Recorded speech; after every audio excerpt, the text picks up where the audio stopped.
Chapter 22 Return of the Golden Age. The earth will be renewed and receive its paradisiacal glory. Articles of Faith 1:10. There are legends of the earth's distant past wherein humans lived in harmony with animals, nature, and themselves. It has been called Eden and Paradise. After the time of the Lemurians and the land of Mu, came the rise of a civilization we call Atlantis. Many theories have come forth about the culture and location of Atlantis, but it is generally believed that the people enjoyed a high culture with advanced technology. There was peace and prosperity throughout the land. If the Atlantean civilization spanned most of the earth rather than just one island or continent, then the time of Atlantis may be termed a global golden age. After cycles of destruction, such as astronomical collisions, ice ages, warming and cooling, or great floods, humanity seems to get thrown back into stone ages. Like the vegetation in spring, humankind must struggle to regrow. The beautiful foliage of last season is gone, and over time it will return.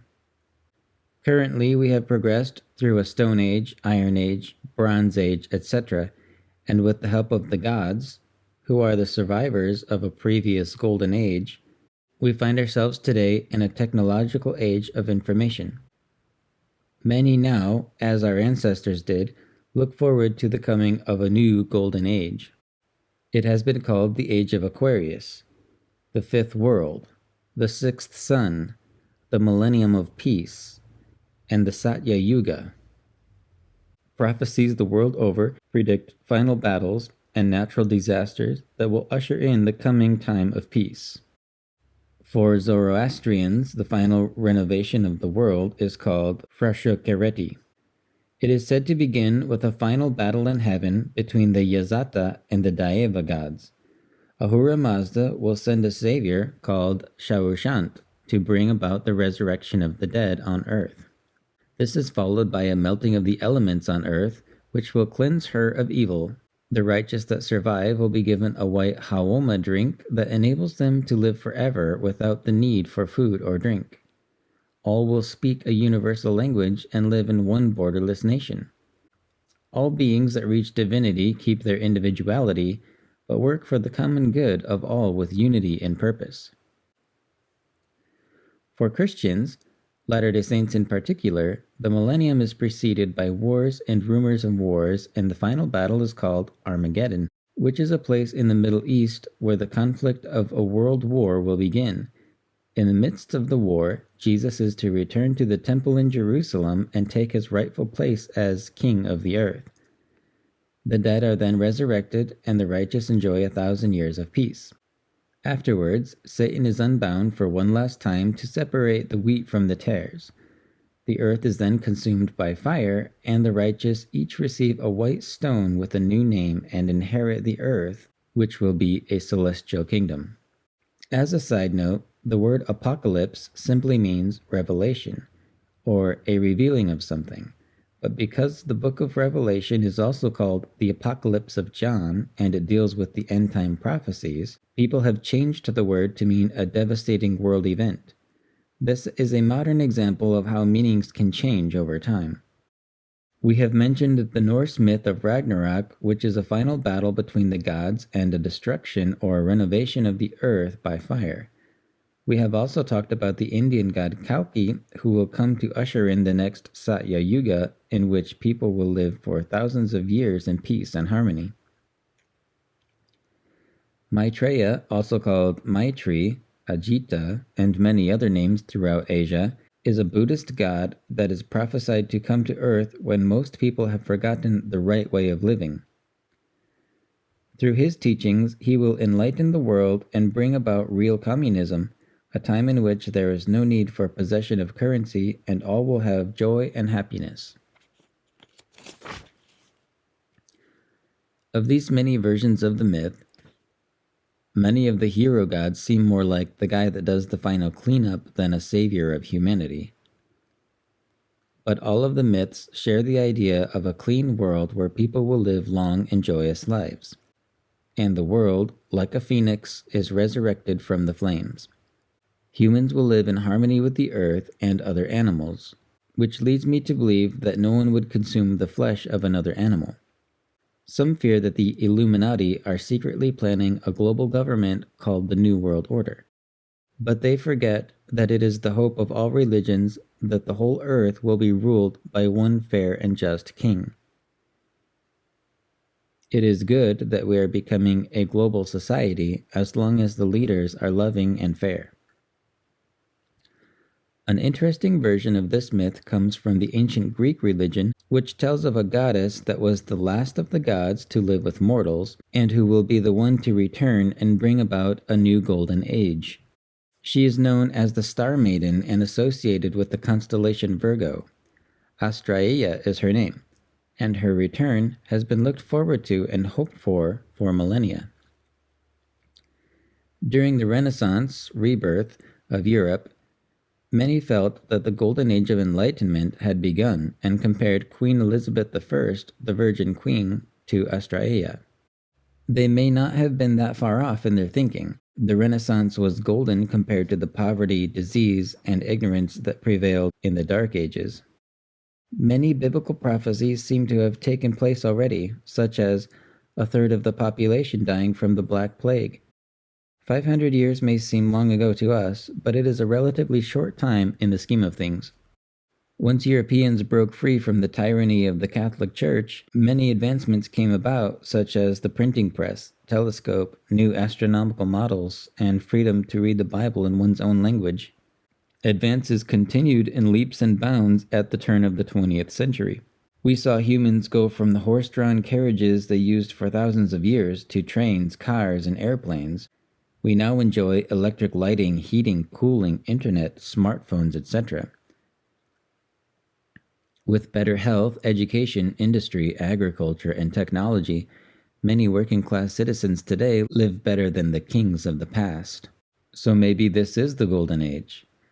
However, despite our rapid progress, there is much more to be done before our highest ideal of utopia can be accomplished. All are not equal.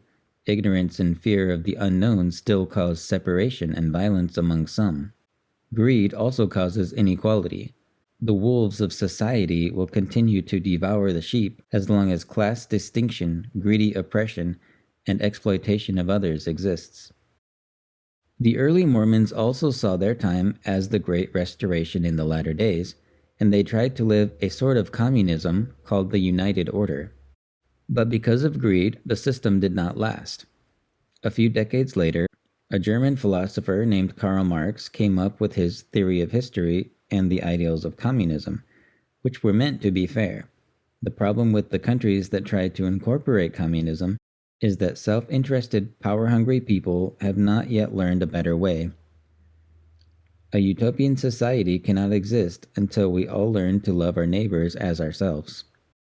If we taught children to love themselves and others as much as we teach them math or science, imagine what changes might occur. They say morals are not taught in public schools, but every time a student is told not to cheat or not to hit, they are taught morals. So why not make society better by teaching tolerance, understanding, acceptance, and mutual admiration to our youth? We can keep our individuality and still cooperate to achieve great things. We can embrace others with acceptance and liberality. If there was a feeling of love for all, from all, the ills of society would cease. Technologically, we are becoming gods, but ethically, we have room for improvement. It will happen, and it is happening. In the last 100 years, many have worked towards racial and gender equality, animal rights, and environmental awareness. Many are opening their minds, and a general shift in spirituality is in motion. We have much to look forward to as Earthlings, and the prophecies in the myths tell of specific events that will happen between now and the Golden Age. Signs of the times.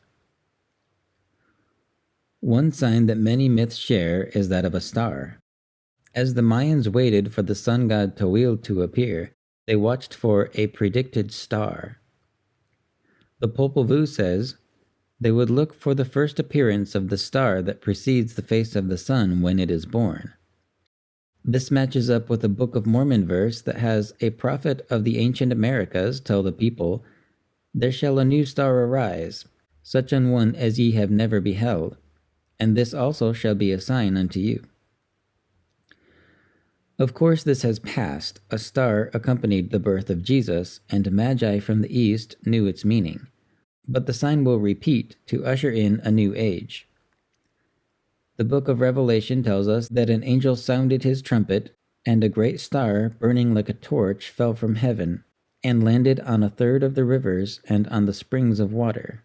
The name of the star is wormwood. A third of the waters turned bitter like wormwood oil, and many people died from the bitter waters. Note that in Bible times there was no distinction between the terms suns, moons, planets, comets, asteroids, and meteoroids. They were all stars. John's vision seems to be describing a meteor that will collide with the Earth. As for the recurrence of this sign, there are comets that have elliptical orbits around the sun, such as Halley's Comet, that show up briefly after long intervals of time. In Zechariah Sitchin's interpretation of the Sumerian text, we read about Nibiru, a planet that passes by every 3,500 years on which the gods reside. For the Hopi tribe, a blue star will be the sign of the end of this fourth world. Joseph Smith wrote about the coming wars and disasters, the return of the Jews to Israel, the moon turning to blood, and continued with, "Then will appear one grand sign of the Son of Man in heaven. But what will the world do? They will say it is a planet, a comet, etc.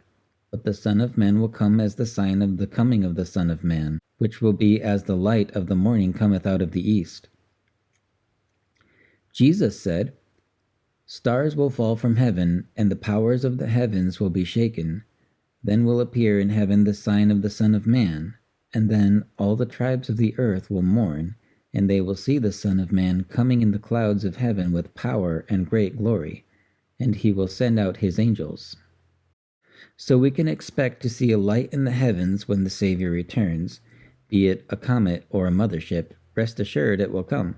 So next time a Christian tells you astrology and birth charts are evil, just remind them of the star at the birth of Jesus, which the wise astronomers charted, or the verses in Genesis that read, "Then God said, let there be lights in the expanse of the heavens to separate the day from the night, and let them be for signs."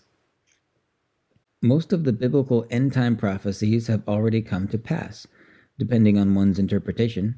Nero may have been the Antichrist. We have already seen world wars and increased earthquakes and tsunamis. The beast of political corruption has shown its ugly head, and the medieval Catholic Church fulfilled the requisites for being the whore of the earth. Plagues, disease, famine, we have seen these. So what more? Mormons are waiting for the Book of Enoch to be revealed, but it already has been. One version was discovered among the Dead Sea Scrolls in 1947. Other, more fringe LDS predictions include the restoration of large portions of land to the earth, one of which is the city of Enoch that is currently a sphere in the heavens. The continents are to become one as in Pangean times. The 10 lost tribes of Israel are to return from the ice in the north. If this is true, it seems to me that these people have been living inside the earth in Agartha. The North Pole is an entrance where many mastodons have emerged and froze. A Doctrine and Covenants verse reads, "When they who are in the north countries shall come in remembrance before the Lord, and their prophets shall hear his voice, and shall no longer stay themselves, and they shall smite the rocks, and the ice shall flow down at their presence. And an highway shall be cast up in the midst of the great deep." Christ will reign over the earth from 2 world centers, one in Jerusalem and the other in Zion, the New Jerusalem, on the American continent. Jesus said that no one knows the day or the hour of the coming of the Son of Man. Month or year, however, are not mentioned. In Revelations, 7 seals or time periods are spoken of. At the beginning of the 7th seal or millennium, which should have been around 2000 CE, there was silence in heaven for about half an hour. Revelation 8:1. Then came various calamities, followed by a time of peace. If we calculate 30 minutes in God time, we get just under 21 years. That would mean that we could expect changes to occur around now, 2021 CE. The Puranic literature of India gives many clues about when Kalki will come to the earth. He will be born in the month of Vaisak, April and May, on the 12th day after the full moon. Jupiter will be in Sagittarius, the moon in Aquarius, etc. Some Hindus believe this to be thousands of years in the future. Others speculate that Kalki may have been born around 2012. If that were so, we would have a young savior among us at present. Whether the Golden Age comes to fruition in our day or in that of our great-great-grandchildren, it is important to enjoy the amazing aspects of this life and work towards making the world a better place so it can become the utopia that we want it to be. For we all live in the last days at the end of our lives. We should live each life the best we can. The cycles of time make divinities out of living souls, and the turning of the wheel is not without purpose. Progression can be like trying to leave a deserted island, where each time we try to make it past the breaking waves, we get pushed back. Eventually, we will develop the skill to overcome the barrier and sail the vast ocean. It may seem that we have digressed when pushed by a wave, but each time we grow a little stronger and a little smarter. Through experience, we will graduate from this school of life and move on to the next one.